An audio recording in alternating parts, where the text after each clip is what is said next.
Mr. Manish Tewari has already enumerated his objections to the bill.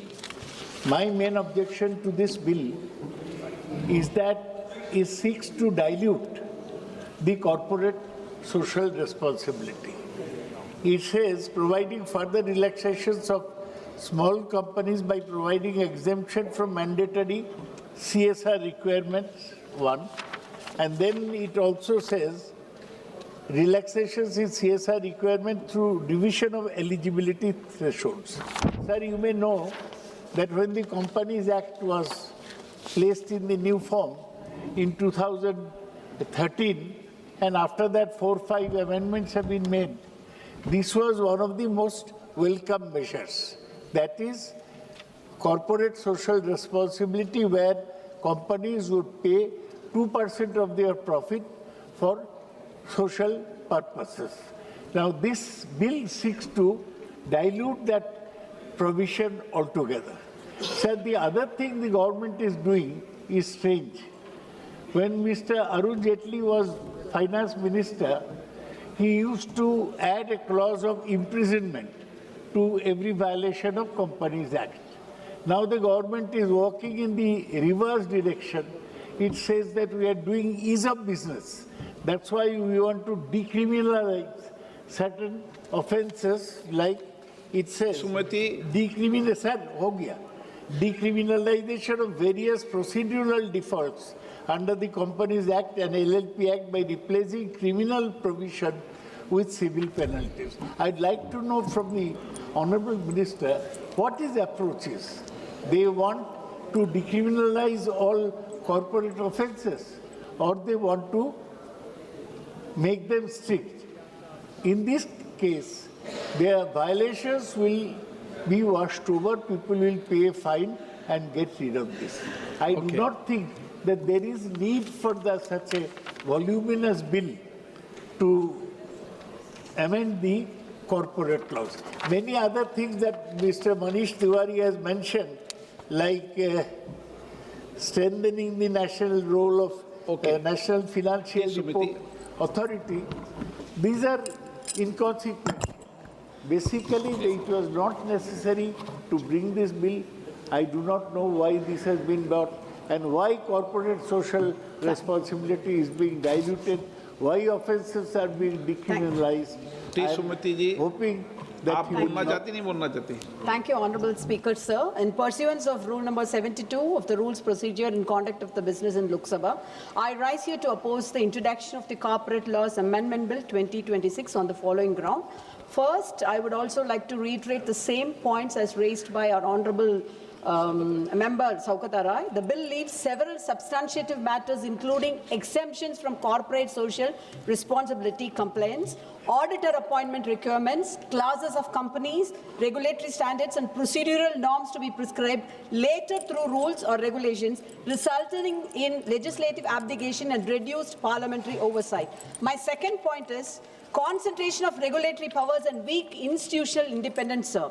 Wide powers are conferred on the Union Government and the National Financial Reporting Authority, including issuance of policy directions, suppression of the authority, levy of fees, and quasi-judicial enforcement powers, raising concerns, sir, regarding regulatory independence and potential executive overreach. So my third point is facilitation of corporate structuring with limited safeguards, provisions enabling conversion of specified trust into limited liability partnerships, LLPs, with automatic vesting of assets and liabilities, and allowing entities in international financial services centers to maintain accounts and capital in foreign currency may create, sir, regulatory arbitrage and reduce transparency unless accompanied by stronger safeguards. My final point of objection is delusion of accountability framework in corporate governance. Sir, 1 minute.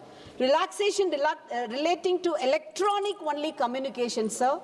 Hybrid general meetings, revised penalty structures and exemptions for certain classes of companies risk weakening shareholder participation, compliance discipline and overall corporate governance standards. So, stating the above points, I strongly oppose the bill, sir. Thank you.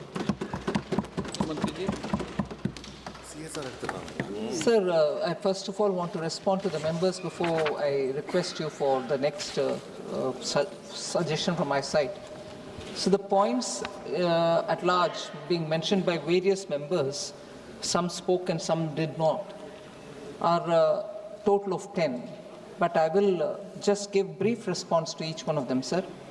So this bill is now come here after 2 years of full deliberation. The recommendations of the Company Law Committee and its reports of 2022 has been fully taken on board. And then CLC had representatives from industry chambers, professional institutes, legal and accounting experts. So the report was also placed on the website for public comments, and they were received and then examined. That's the first point, sir. Second, the issue on the National Financial Reporting Authority's powers. The proposed provisions are very similar to those which are given to the other regulators like SEBI, Competition Commission, and IBBI. The powers to make regulations by NAFRA is subject to prior consultation with stakeholders.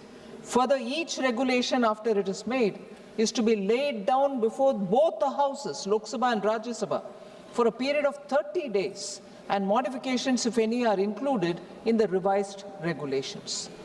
There was a lot of concern being expressed about CSR. Only the net profit criteria, there are 4 criteria, of which only 1 criteria is being amended, and that too to favor the small businesses which are striving to grow. So, net profit criteria of 5 crore is being enhanced to 10 crore, which is reflective of the economic changes in the scenario today as compared to 2013. The other criteria, for instance, the net worth of 500 crore or a turnover of 1,000 crore is being retained as it is. There is no change in those 2 criteria in any case. Then excessive delegations, sir. Rulemaking are mainly in the provisions which are procedural and process related.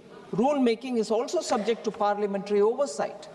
Then there were concerns about why, when former finance minister made imprisonment a condition, now you're moving the other way. Sir, it is not just ease of doing business. He wouldn't even wait for the answer. Unka aadat hai, sir. 21 offences are proposed for decriminalization. These are being moved to the adjudication mechanism wherein penalties are leviable. The process of levying the penalties are also transparent and through e-adjudication platform.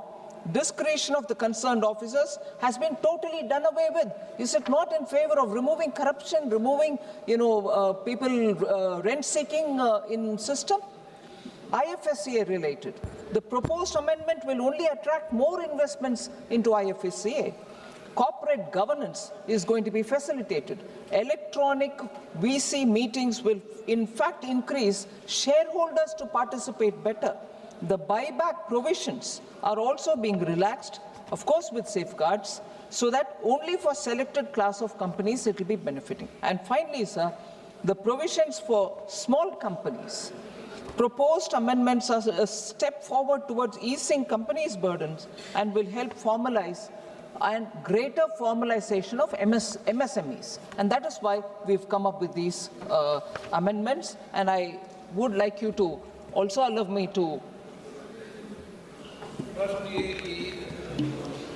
प्रश्न ये कि विधेयक को पुनर्स्थापित करने की अनुमति प्रदान की जाए। जो सदस्य इसके पक्ष में हाँ कहें, जो सदस्य विरोध में ना कहें। मेरे विचार में निर्णय हाँ वालों के पक्ष में, हाँ वालों के पक्ष में अनुमति प्रदान की जाती है। माननीय मंत्री जी, अब विधेयक पुनर्स्थापित करें। Sir, I introduced the bill, and also, sir, if you would allow me, I rise to move that this bill, the Corporate Laws Amendment Bill 2026, be referred to a joint parliamentary committee. Let it go to a JPC, sir, consisting of members both from Lok Sabha and Rajya Sabha. The names of the members of the committee will be decided by the Honourable Speaker, sir, and the terms and conditions regarding the committee will also be decided by yourself, the Honourable Speaker, sir. आप ये भी प्रस्ताव कर दो कि इस संयुक्त समिति बनाने के लिए हम अध्यक्ष जी को I propose that JPC be formed, sir, and you may want to take the decision.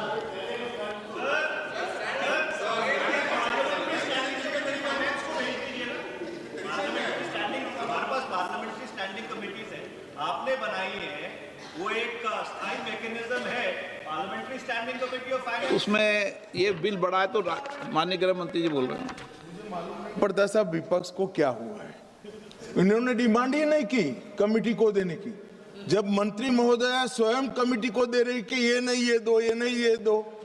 अरे भाई, नेता का होता है मगर इतना नहीं होता है, इतना काहे को असर हो जाता है आप लोगों को? इसमें क्या है कि लोकसभा राज्यसभा दोनों सदनों के सदस्यों का मत आ जाएगा, इसलिए ज्वाइंट पार्लियामेंट कमेटी का सुझाव न दिया। प्रश्न है कि माननीय मंत्री जी द्वारा प्रस्तुत प्रस्ताव को स्वीकृत किया जाए। जो सदस्य प्रस्ताव के पक्ष में हाँ गए, जो सदस्य प्रस्ताव के पक्ष में ना गए, मेरे विचार में निर्णय हाँ वालों के पक्ष में हाँ वालों के पक्ष में हुआ, प्रस्ताव स्वीकृत हुआ। चलो,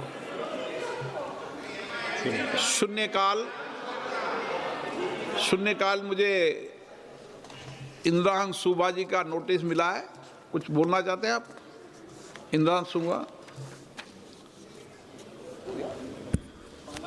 अध्यक्ष महोदय, हमेशा हम शून्यकाल में अपने स्टेट का और अपनी पार्लियामेंट्री कॉन्स्टिट्यूएंसी का कुछ ना कुछ डिमांड लेकर ही आते हैं और सरकार ने हमेशा हमारे डिमांड को सुना है और इसको पूरा करने की कोशिश भी की है। कई सारे डिमांड पूरे भी हुए हैं। लेकिन आज अध्यक्ष महोदय, मैं उस नेतृत्व के प्रति कृतज्ञता, गर्व और श्रद्धा से भरे हृदय के साथ बोल रहा हूं, जिसने इस राष्ट्र को बदल दिया है। कुछ वर्ष पहले तक, मैं सिक्किम से ही शुरू करूंगा अध्यक्ष महोदय, कुछ साल पहले तक जब हम सिक्किम जाते थे और कई सारे दोस्त भारत से जब सिक्किम घूमने आते थे, तो सबसे बड़ा मुश्किलें हमारे कनेक्टिविटी में था और उस कनेक्टिविटी को कई दशकों तक इसको ठीक नहीं किया गया। सभापति महोदय, नरेंद्र मोदी जी के नेतृत्व के एनडीए सरकार आने के बाद विगत 10 साल में कई सारे कनेक्टिविटी के कई सारे हमें रिसोर्सेज दिए गए। जैसे पहली हवाई अड्डा ओपनिंग किया गया, उसके बाद अभी सेवक से लेके रंफू तक का जो रेलवे है, उस रेलवे को